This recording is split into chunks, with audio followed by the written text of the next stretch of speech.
मुझको ब्रज में बसने के लिए भेजेंगे तो नहीं, अपनी तौहीन समझेंगे। मन करता कि सदा के लिए ब्रज में बसूं, इसके लिए क्या करूं कि मेरा अखंड ब्रजवास हो जाए। गोस्वामी विट्ठलनाथ जी से मिले।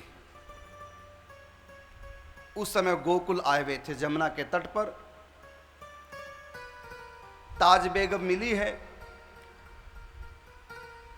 और अपने दिल की बात को छुपाते हुए बस इशारे में कहा कि महाराज ऐसी कुछ कृपा करो कि मेरा पति महाराज अकबर, मेरे पति मेरे अधीन हो जाएं, मेरी बात मान जाएं, जो मैं कहूं सो वो मान जाएं। ऐसा कुछ जंत्र मंत्र टोटका जादू टोना कोई धागा ताबीज कुछ ऐसा मुझको बना के दो जो महाराज मेरी बात मान जाए।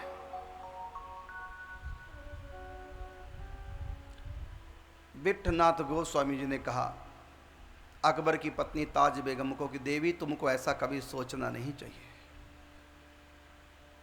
जादू टोना टोटका भूल करे मति कोई। भूल कर भी किसी स्त्री को महिला को अपने पति पर जादू टोना नहीं करवाना चाहिए, कोई धागा तबीज नहीं बनाना चाहिए जिससे कि मेरे बस में रहे। मैं तुमको एक मंत्र दे रहा हूं। आप सब यहां सत्संग पंडाल में भक्तमाल कथा के पंडाल में विराजे हैं। बहुत से लोग दिशा टीवी चैनल के माध्यम से अपने घर बैठे ये कथा का श्रवण कर रहे हैं। मैं सब लोगों को एक मंत्र दे रहा हूं। अगर कोई अपने पति को बस में करना चाहे तो मंत्र दे रहा हूं। अपने ससुर को बस में करना चाहे, अपनी सास को बस में करना चाहे, अपनी कोई ननद को बस में करना चाहे, अपने पति को बस में करना चाहे, कोई अपने गुरु को बस में करना चाहे, कोई भगवान को बस में करना चाहे, एक ऐसा मंत्र हम आपको दे रहे हैं, सब आपके बस में हो जाएंगे। मंत्र लिख लो, याद कर लो उस मंत्र को। और ये मंत्र गोस्वामी विट्ठलनाथ जी ने दिया था ताज बेगम को और उनके पति उनके बस में हो गए थे। उनकी मन की इच्छा पूरी हो गई थी, कोई विघ्न नहीं किया ब्रजवास करने में। तो मंत्र है, सुनो। कहा कि जादू टोना टोटका भूल करे मति कोय। कोई भी अपने पति के ऊपर बस में करने के लिए जादू टोना न करे, धागा ताबीज न बनवाए। एक मंत्र है, दोहे की दूसरी पंक्ति। ये एक मंत्र है, लेकिन वो मंत्र जप करने के लिए नहीं है, आचरण करने के लिए है। सब बस में हो जाएंगे। क्या का जादू टोना टोटका भूल करे मति कोय। पति कहे सो कीजिए वो आप ही बस होए। ये मंत्र है, पति कहे सो कीजिए। लिख लो उस मंत्र को। ससुर को बस में करना चाहो तो ससुर कहे सो कीजिए, सास को बस में करना चाहो तो सास कहे सो कीजिए, गुरु को बस में करना चाहो तो गुरु कहे सो कीजिए, भगवान को बस में करना चाहो तो भगवान कहे सो कीजिए। गीता में जो भगवान ने कहा सो करके देखो, बस में हो जाएंगे। तो गोस्वामी विट्ठलनाथ जी ने यही मंत्र बताया कि देवी जादू टोना टोटका पति पे नहीं करना चाहिए। अगर तुमको पति अपने अधीन करना है तो बड़ा सुंदर मैं सूत्र दे रहा हूं, वो ये कि पति कहे सो कीजिए वो आप ही बस होए। लेकिन महिला स्वभाव, महाराज ठीक है पति कहेगा सो करेंगे, लेकिन कुछ ना कुछ धागा ताबीज कुछ तो बना के दे दो मेरी तसल्ली के लिए।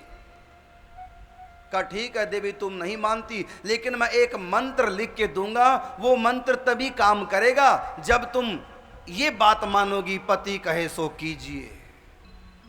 अगर ये बात नहीं तुम मानोगी मेरी तो ये मंत्र काम नहीं करेगा। महाराज मैं करूंगी, जो मेरे पति कहेंगे सो मैं करूंगी, बस आप ताबीज बना दो। एक पर्ची पर मंत्र लिखा, ताबीज में बंद करके भुजा पे बांध दिया कि मंत्र को देखना नहीं, पढ़ना नहीं, इसको इसमें क्या लिखा हुआ है।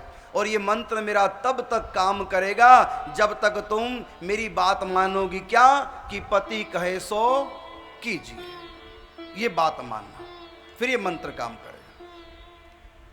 बाजू में ताबीज बंधवा करके और बांदियों के साथ, दासियों के साथ में पहुंच गई वापस दिल्ली में।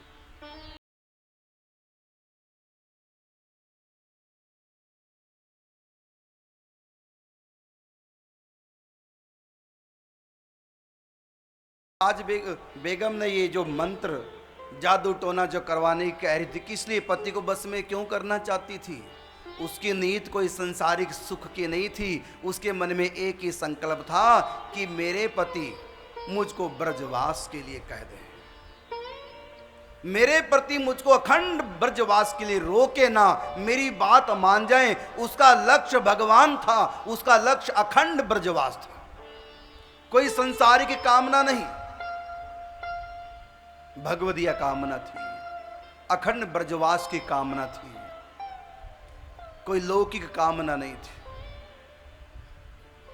इसलिए पूरी तो होनी थी। मेरा पति मुझको ब्रजवास से रोके ना, बस ये भाव था। गुरु का आश्रय लिया कि मैं जो चाहूं मेरे पति मेरी बात मान जाएं, ऐसा कोई जादू टोना करो। और किया। राजा की जो और बेगमें थी और जो उनकी रानियां थी, उनको पता चल गया कि बाजू में कोई धागा तबीज बांध रखा है। लगता है कि ये महाराज को बस में करने के लिए सब खेल कर रही है, और शिकायत कर दी महाराज अकबर के पास जाकर।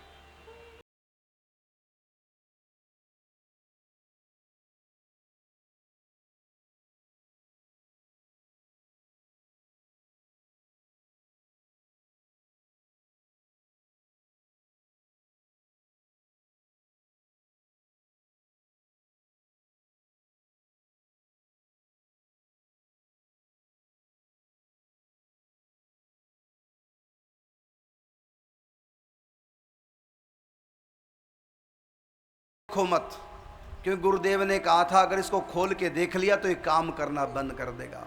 आप तो गोसाई जी को मानते हैं, उनके प्रति श्रद्धा करते हैं, वो भला आपका मेरा बुरा कैसे कर सकते हैं? हमारे आपके भले के लिए बांधा है, इसलिए आप इसको खोल के मत देखो, नहीं तो इसकी शक्ति सारी क्षीण हो जाएगी। अकबर को शंकत न जाने क्या बांध के लाई है, मेरे ऊपर कौन सा जंतर मंत्र करना चाह रही है, मैं देखूं तो सही। बरबस उस धागे को तोड़ करके और खोल के देखा, उसमें कोई जंतर मंत्र नहीं था, यही लिखा था कि पति कहे सो कीजिए।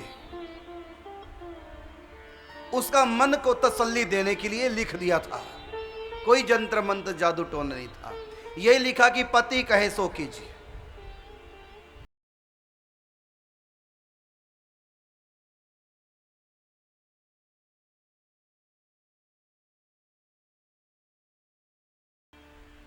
कि गोसाई जी ने कितना बढ़िया उपदेश दिया है मेरी बेगम को। ऐसा उपदेश, ऐसे ताबीज तो गोसाई जी सबको दें। मेरी जितने भी रानियां हैं प्रसन्न हो गए, गोस्वामी जी के प्रति और श्रद्धा उमड़ी है। ताज बेगम से भी और अधिक प्यार हुआ है कि मुझसे कितना प्यार करना चाहती है, मेरी आज्ञा में रहती है। तभी मैं सोचता हूं, और रानियां तो फिर भी कभी कभी मनमानी कर जाती हैं, लेकिन ये ताज तो कभी भी मनमानी नहीं करती, जो मैं कहता हूं सो कर देती है। अच्छे संतों की अच्छी सीख हुआ करती है, और जो सज्जन होते हैं वो सीख ही लेते हैं सीख को। जो दुर्जन होते हैं वो अच्छे संतों की अच्छी बात को भी मान नहीं पाते।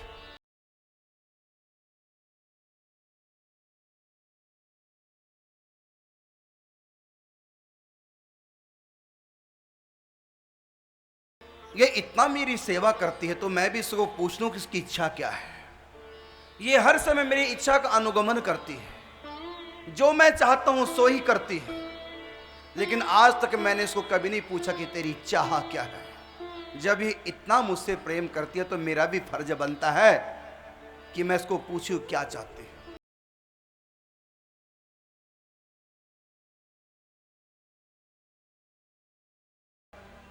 सोचा ताज ने कि अगर मैंने बता दिया कि मैं अखंड ब्रजवास करना चाहती हूं तो मेरे पति मानेंगे नहीं,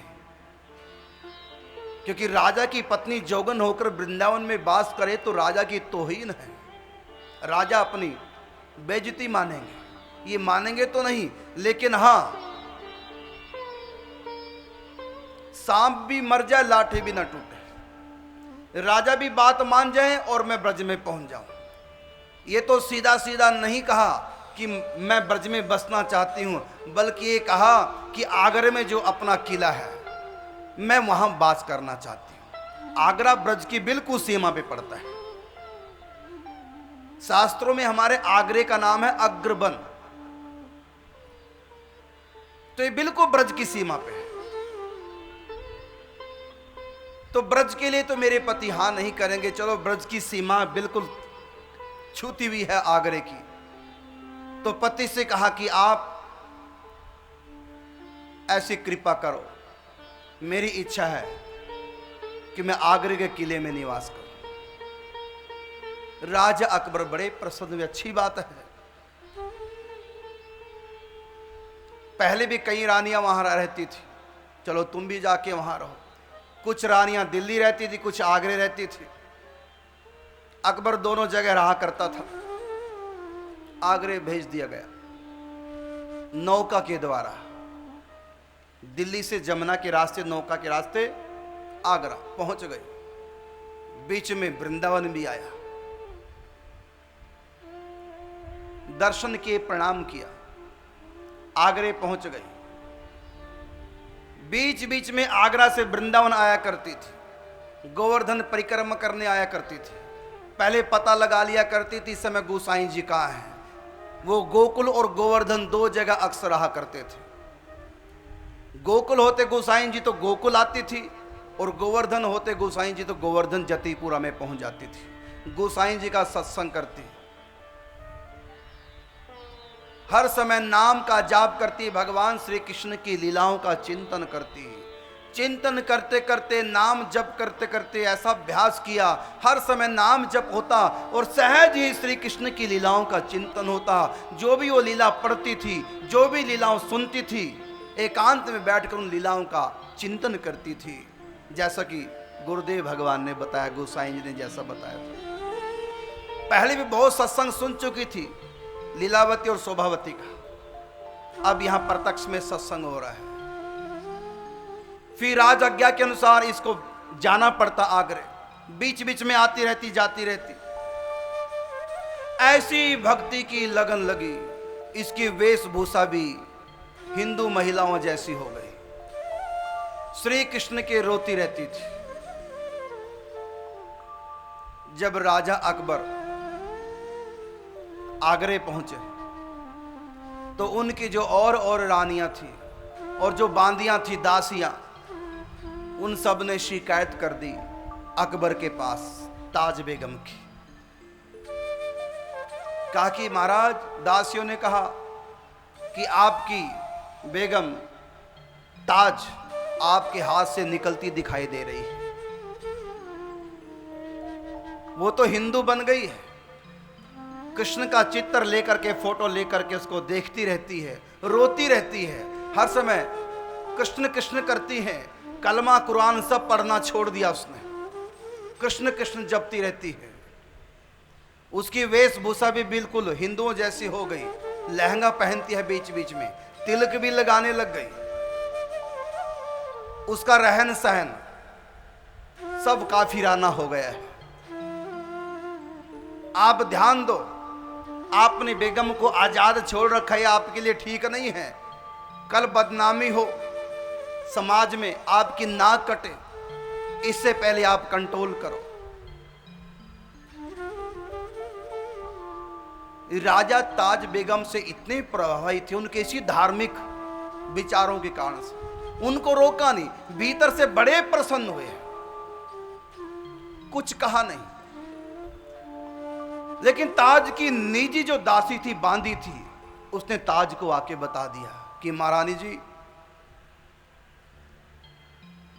महल में आपकी निंदा हो रही है, और रानियां और दासियां महाराज के कान भर रही हैं आजकल आपके विरोध में।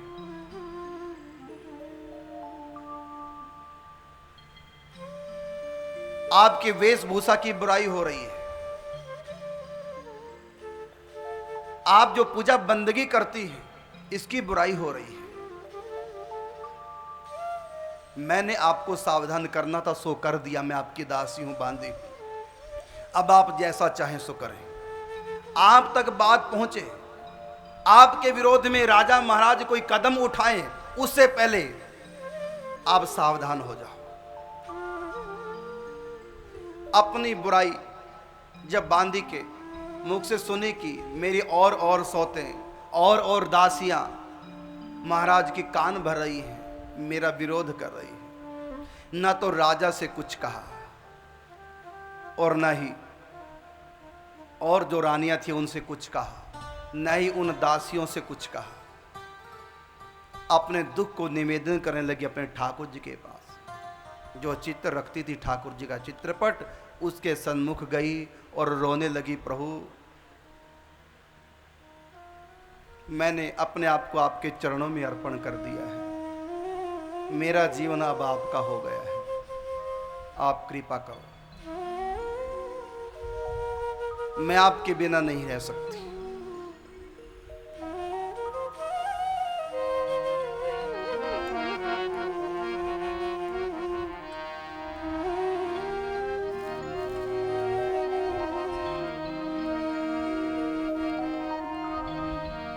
सुनो दिल जानी,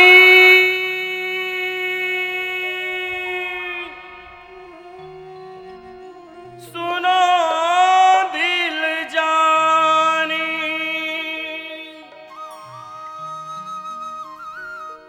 सुनो दिल जानी,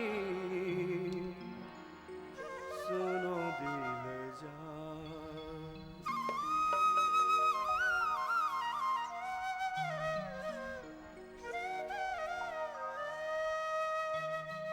ये जो मैं पद गायन कर रहा हूं, इस पद की रचना स्वयं ताज ने की है।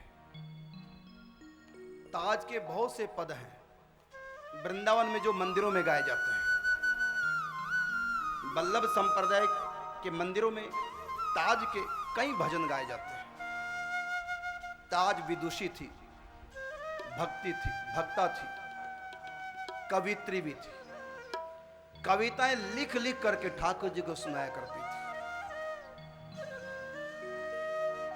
जब इसने सुना कि मेरे विरोध में, मेरी भक्ति के विरोध में महल में चर्चा हो रही है, किसी को कुछ नहीं कहा, अपने ठाकुर जी के सामने जाके रोने लगी।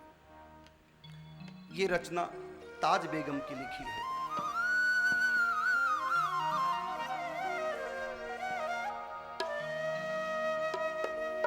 सुनो दिल जानी,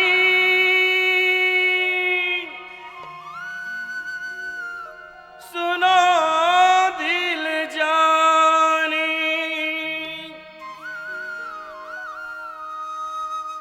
सुनो दिल जानी,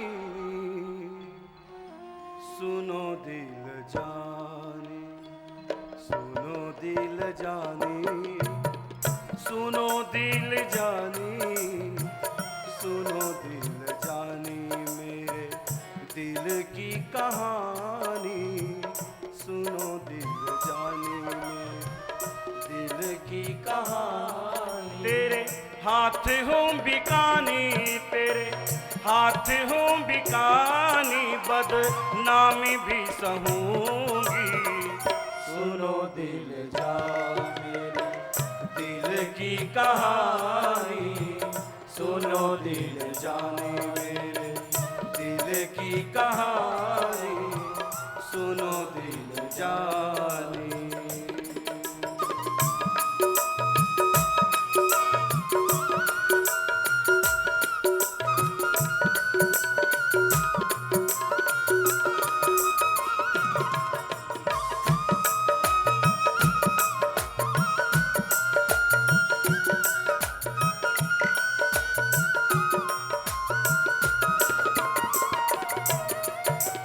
सांवरे सलोने,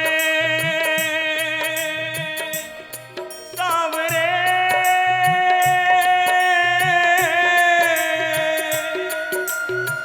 सांवरे सलोने, सिर ताज सिर कुल्ले दिए, सांवरे सलोने, सिर ताज सिर कुल्ले लिए, सांवरे सलोने, सिर कुल्ले दिए, तेरे नेह दाग में नी दाग है दहूंगी। सुनो दिल जानी मेरे दिल की कहानी, सुनो दिल जानी मेरे दिल की कहानी, सुनो दिल जानी।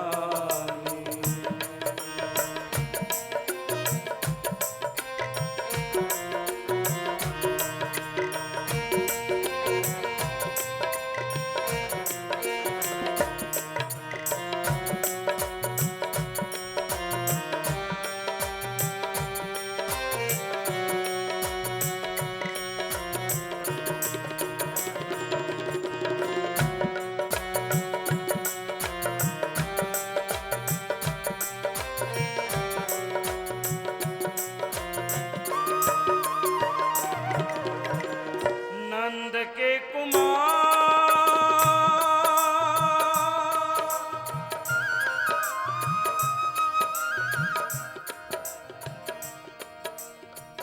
नंद के कुमार कुर्बान तेरी सूरत पे, नंद के कुमार कुर्बान तेरी सूरत मेरे प्यारे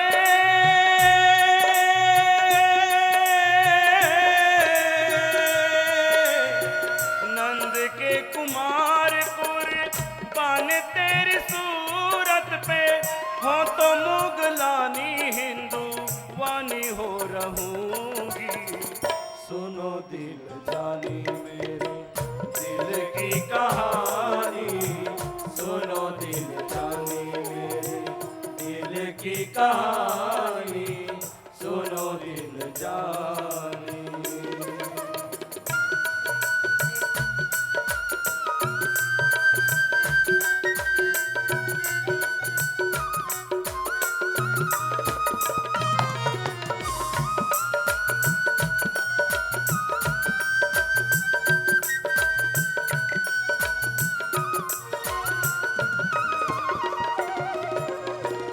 बांदी बनूंगी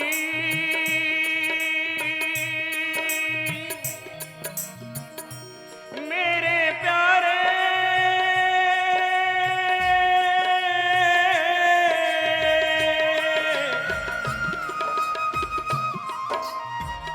दासी बनूंगी श्री राधा महारानी जू की, दासी बनूंगी श्री राधा महारानी जू की, बांदी बनूंगी श्री राधा महारानी जू की, वृंदावन छोड़ अब कहीं नहीं जाऊंगी। सुनो दिल जानी मेरे दिल की कहानी, सुनो दिल जानी मेरे दिल की कहानी, सुनो दिल जानी।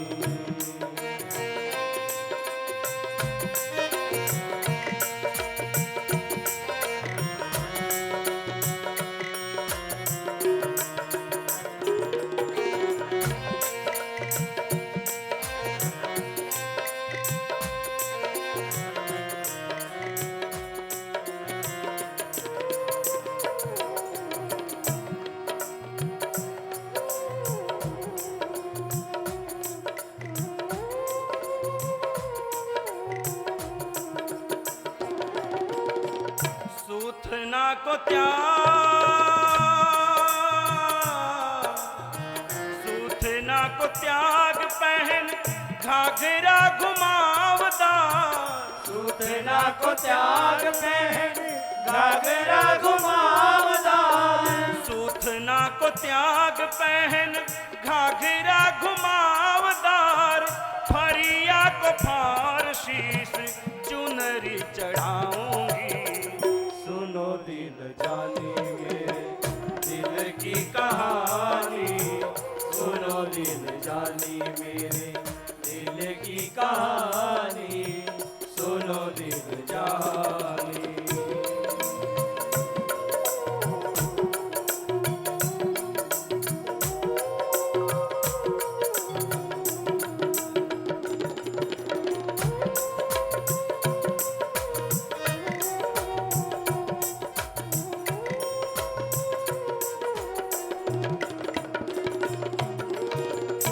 कहत दीवानी ता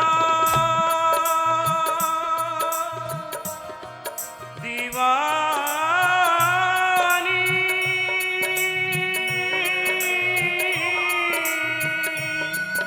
दीवानी दीवानी दीवानी दीवानी दीवानी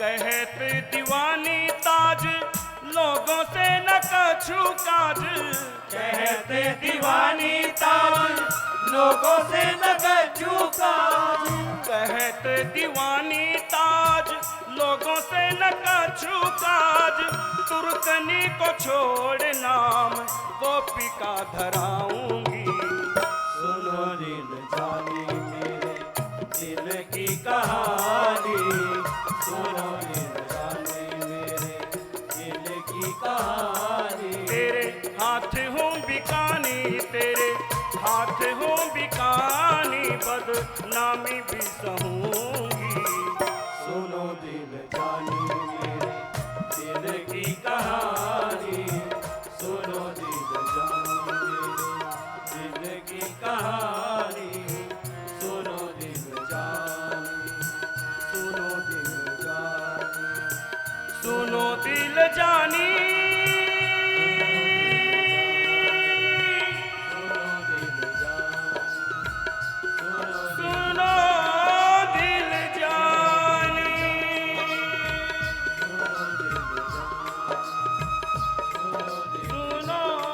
दिल जानी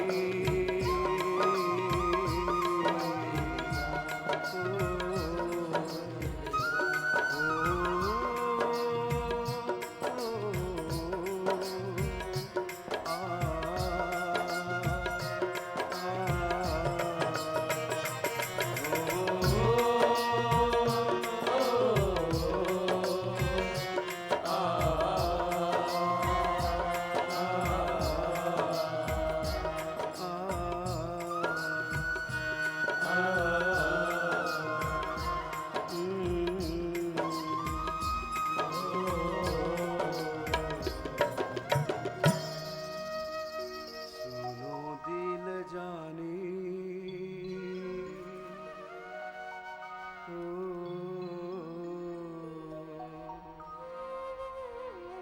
सुनो दिल जानी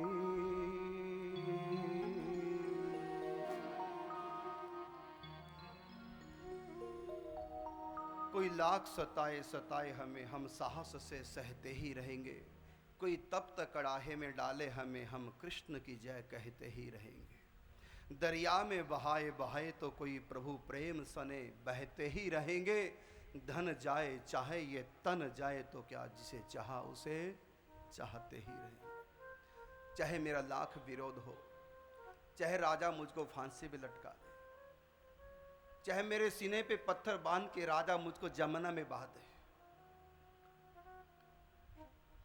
जब तक जीऊंगी हे कृष्ण कन्हैया मैं आपकी होकर के जीऊंगी आप मेरे सच्चे प्रीतम हैं आप मुझको अपने ब्रज में बुला लो ब्रज में बसा लो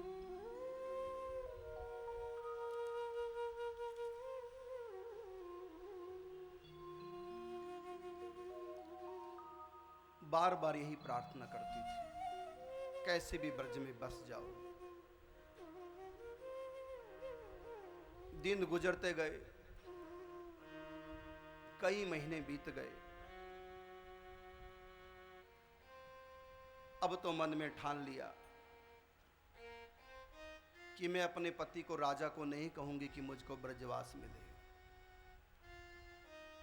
अब तो इन्हीं को कहूंगी जिनके लिए मैंने अपना जीवन दांव पे लगाया है राजमहलों की खुशियों को छोड़ करके जिनको मैंने अपने आप को अर्पण किया है ये क्या नहीं कर सकते गोसाई जी ने एक बार कहा था जो भगवान के सच्चे दीवाने हैं सच्चे भक्त हैं उनकी भक्ति में कोई विघ्न बाधा आएगी भी तो उसको स्वयं यही हटाएंगे योगक्षेमम बहाम्य अब मैं अपने पति को भी नहीं कहूंगी कि मेरा ब्रजवास हो मुझको ब्रज में भेज दो मुझको श्री कृष्ण ने ब्रज में बुलाया है, उनका आह्वान हुआ है, वो मुझको बुला रहे हैं। ये मैं तभी समझूंगी जब मेरे बिना कहे मेरे पतिदेव मुझको आज्ञा ने जाओ ब्रज में जाके बस जाओ। अपने मुख से राजा को नहीं कहा, बस रो रो करके ठाकुर जी से प्रार्थना करती।